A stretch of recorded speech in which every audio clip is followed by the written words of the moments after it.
Welcome to the Michigan Golfer Show.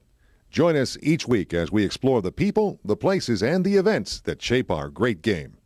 Hi, I'm Jack Berry at the Michigan Golf Show here on Grand River in Novi, Michigan, just next to Northville, my town, and with Greg Johnson, who's used to be the #1 golf writer outside of the city of Detroit.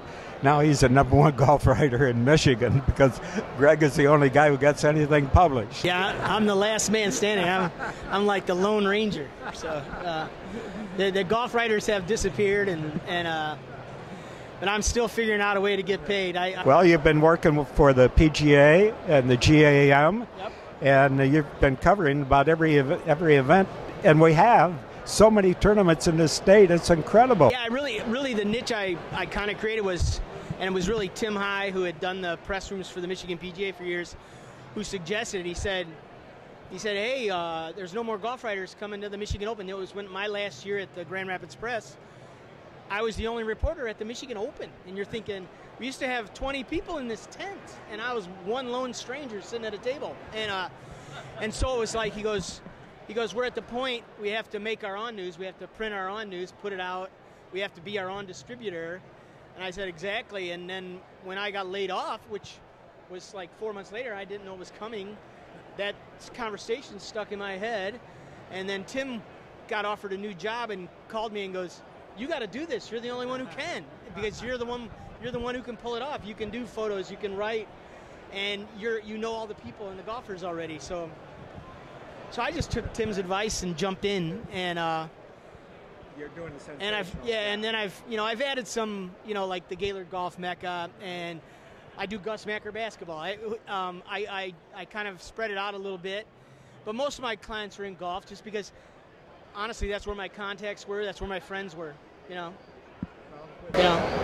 Well, this is a golf state, one of the best golf states in the country. We've got more golf courses than practically anybody else, and we have so many tournaments now, like the women's tournaments. Now we've got how many symmetric tournaments? About 3 of those, and 3 in the plus 2 LPGA tournaments now, the new one in Midland, and all the other events, the Michigan PGA and US GAM. Senior Amateurs coming this year right. too. So it's US Senior Amateurs coming this year too. So it's really a great state. They turn out for tournament golf.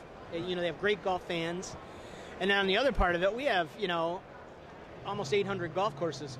So you're talking, there's a whole lot of people that play in leagues on Tuesday night, and so there's a lot of people out there that love the game for whatever their niche is.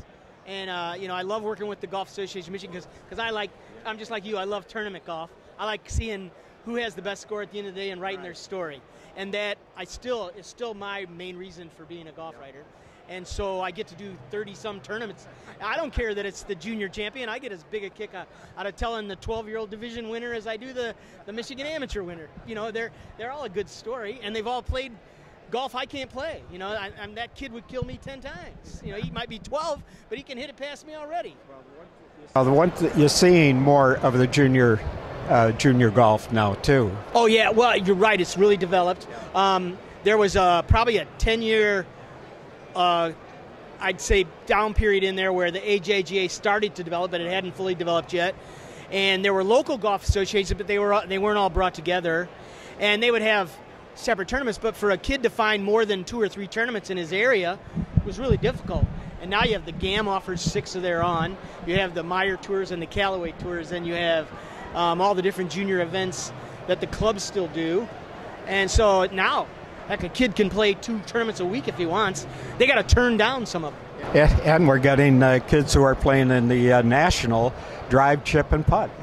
Oh yeah, which is wonderful. And the Youth on Course program through the GAM Foundation, the kids can play for $5. I mean, when I was a kid, I used to have to pay $8 to play at an absolute. I'm not even going to name the course because it was, my dog didn't even like going there. I mean, it wasn't that good. And I was a caddy at Point of Woods, so we got to play for 3 hours on Monday as a caddy, and then you better get the heck out of there. and then otherwise I was playing a dog track for the rest of the week, and we still had to pay $8. And I'm thinking, where was youth on course when I was 11? You know, $5. I mean, that would have been amazing, and at good courses. You know, not, you know, that subsidy thing is so great that they're doing. So that those kind of things are going to build our golf. There's still a future in golf. People got a little worried there, I think, for a while, but there's some great players coming along, and the game's getting introduced to people through First Tee and the Midnight Golf program and so many programs. It's interesting. Art McCafferty and Jenny McCafferty were going to the Western Amateur over at Point of Woods for quite a long time, and it was one of my stops back early in my career with all the best players. I mean, Mickelson, Tiger, all the stars.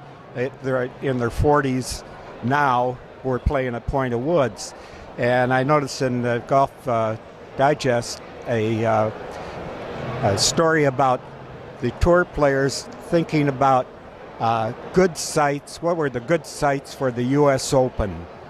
And I forget who got like Pine Valley. Well, they'll never play there.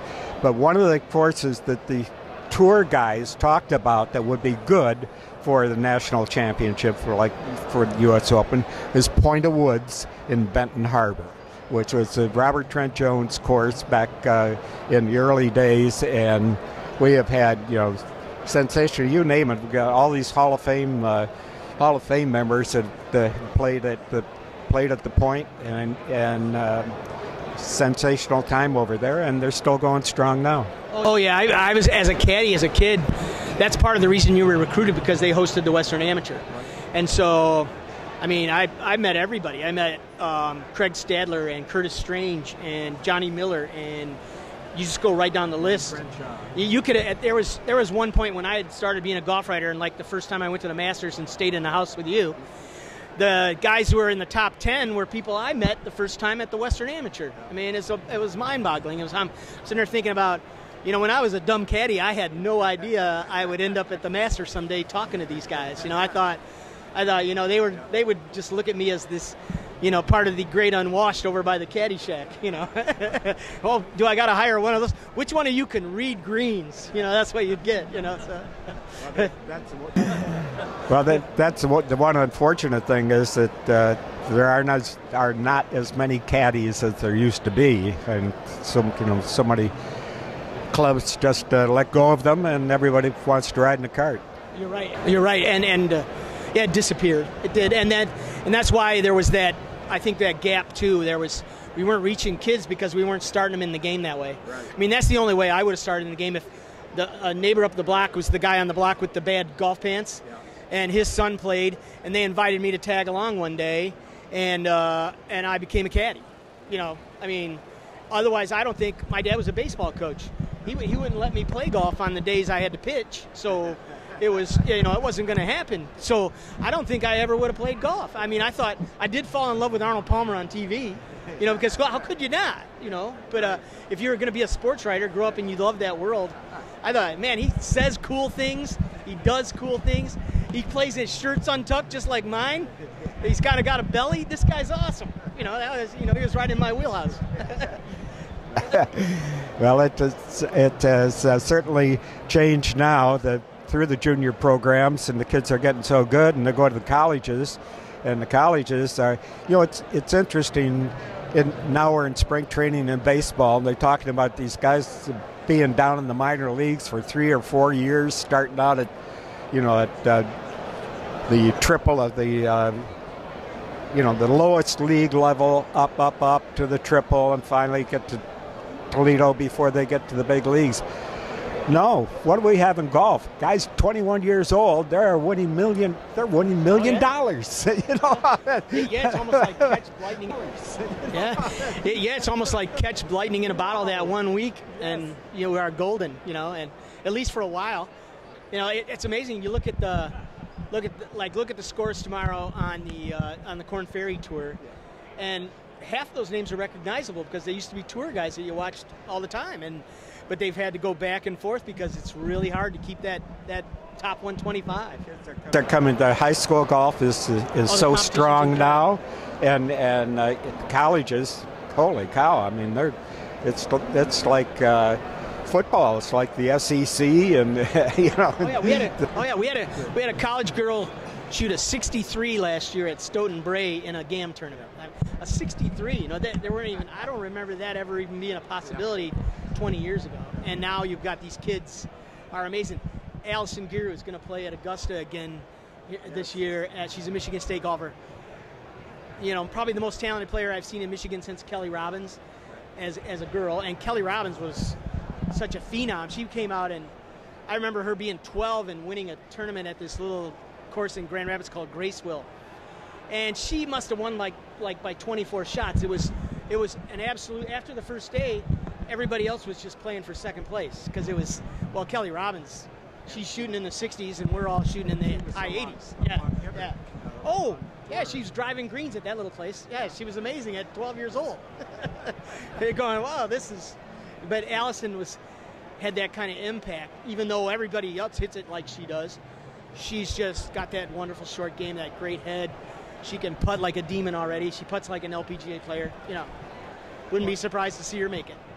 Well, you know, it sounds like you think golf is doing pretty good in Michigan right now. I think there's parts of it that are doing great. I would love to see the business side do a little better, but you know, it's so competitive. We have so many great golf courses. We overbuilt in the 80s, like everybody, and that's happened in northern Michigan. They are all fighting each other for that group golfer. You know, those guys that come in groups, and so that's still really hard on them. But you know, we have a really good golf association. We have a really good PGA section, and you know, so all the parts are there.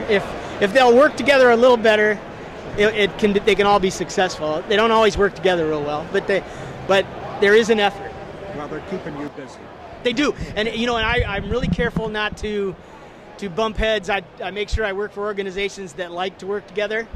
So I've tried not to do 2 resort areas, or because I've turned down some clients because I'm going, you know, I don't want to get in the middle of that, and part of that's just experience. Part of that's listening to Jack Berry tell me who's doing crooked stuff, you know, over the years, and trying to chase the story that you already had. You know, that part of it's just that you learn your lessons, and so I was in a perfect position to make some kind of niche. I don't know what'll evolve from here, and I don't know if someone can do what I do 10 years from now, because I'm not doing this forever. But you know, my wife will sooner or later make me go to Florida. So you know. We've been talking with Greg Johnson, who is the number one purveyor of golf